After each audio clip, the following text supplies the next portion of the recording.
Hello. You will see another video uploaded this week, a basic guide to Zoom for students. And that covers kind of technical aspects of using Zoom, things like sharing your screen and recording a session. If you were my student last semester, you probably know how to do all of those things. If you're not sure, please do watch that video if you have any questions about the technical aspects of using Zoom. I did want to make this video also to talk about some other aspects of using Zoom. And the first thing I'll say is I know for many people, the fact that we're online again and having to use Zoom is disappointing. And for some people, the whole video conferencing thing itself is stressful. And I certainly don't want to cause anybody stress, but it is how we're going to have class. So I want it to be as comfortable and useful as possible. So I wanted to share a few thoughts. Um, the first thing is that this whole video conferencing by Zoom or whatever is really one of the modern literacies that we're talking about this semester.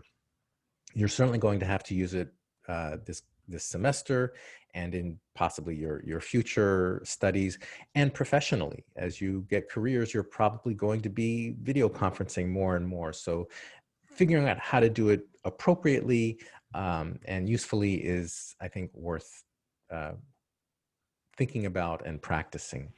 One thing I'll mention is if you have a computer available, I think that's the best way to Zoom, whether it's a laptop or a desktop. I feel like the bigger screens are better. And you also have a few features. You can record more easily. You can screen share more easily. If you have to use a phone or a tablet, okay. If you have a computer available, I think it makes it a more enjoyable, useful experience.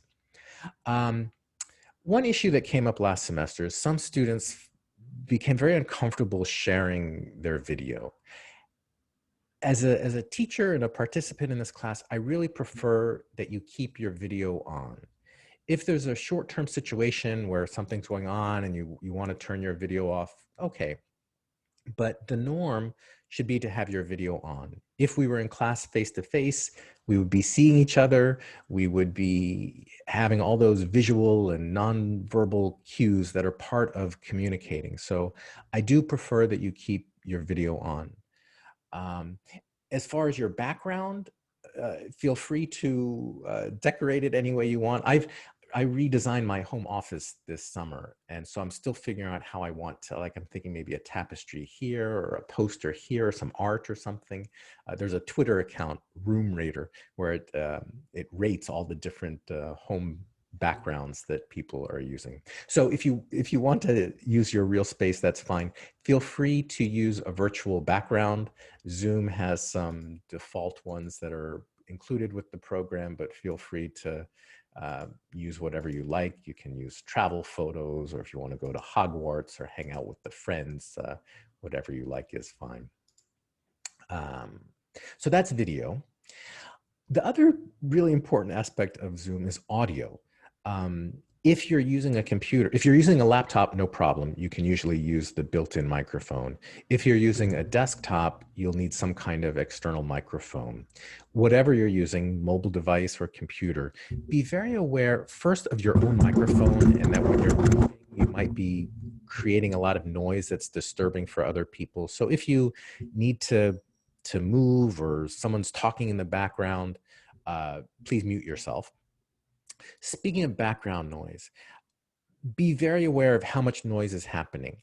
For example, coffee shops. Participating from a coffee shop usually doesn't work that well because there's music or there's background noise, and so it can be really hard for other people in the class to hear you. Um, if you want to leave your home and find a space, I understand. Try to find a quiet one. I do understand that you're at home or you don't have total control of your environment. So, if dogs bark and your mother's calling you to lunch, whatever, I understand. I don't expect perfection, but just be aware of these things and how they affect the class. Um, I did see some classes are implementing a dress code for Zoom.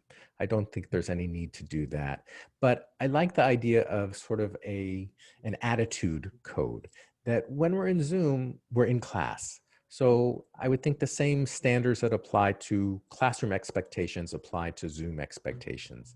Um, Please don't wake up 5 minutes right before and, kind of be waking up as you're in Zoom. Kind of get ready for class, have everything prepared.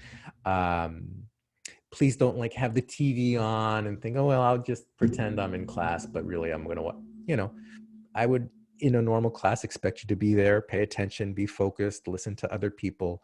So same expectations.